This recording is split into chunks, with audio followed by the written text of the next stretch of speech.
นำกันบอกคือจังเว้าว่าสิหาเขาบอกเปลี่ยนพันดับความหวังอันสั้นๆเชือดน้องนั้นตอนหลับฝันดี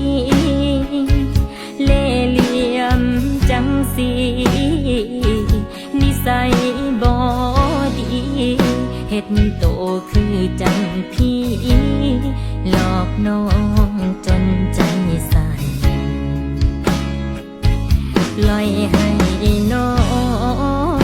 งต้องน้ำสะบันอายหลอกกัน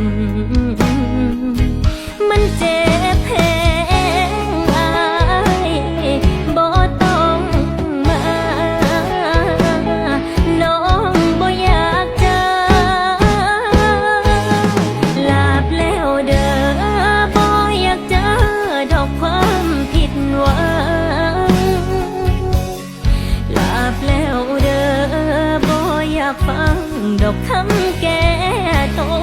วจำเป็นต้องตัดใจบ่อยากฟังบ่อยากโทร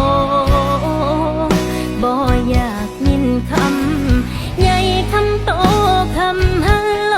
จากปากพายคนหลายใจคนมักง่ายต้องกันไฟ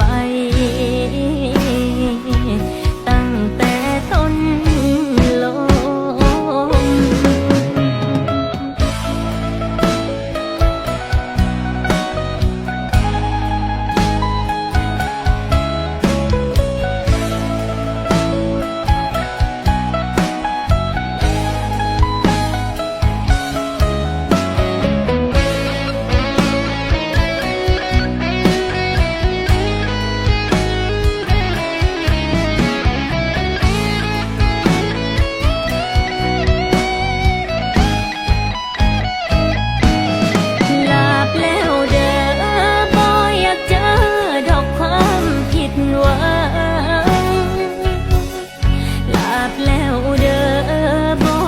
ฟังดอกคำแก้โตจำเป็นต้องตัดใจบ่อยากฟังบ่อยากโทรบ่อยากยินคำใหญ่คำโตคำฮัลโหลจากปากพายคนหลายใจคนมักง่ายลาบแล้วเด้อบ่อยากเจอ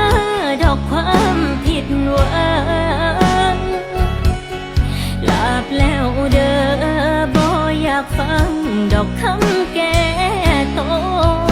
จำเป็นต้องตัดใจบ่อยากฟังบ่อยากโทรบ่อยากยินคำ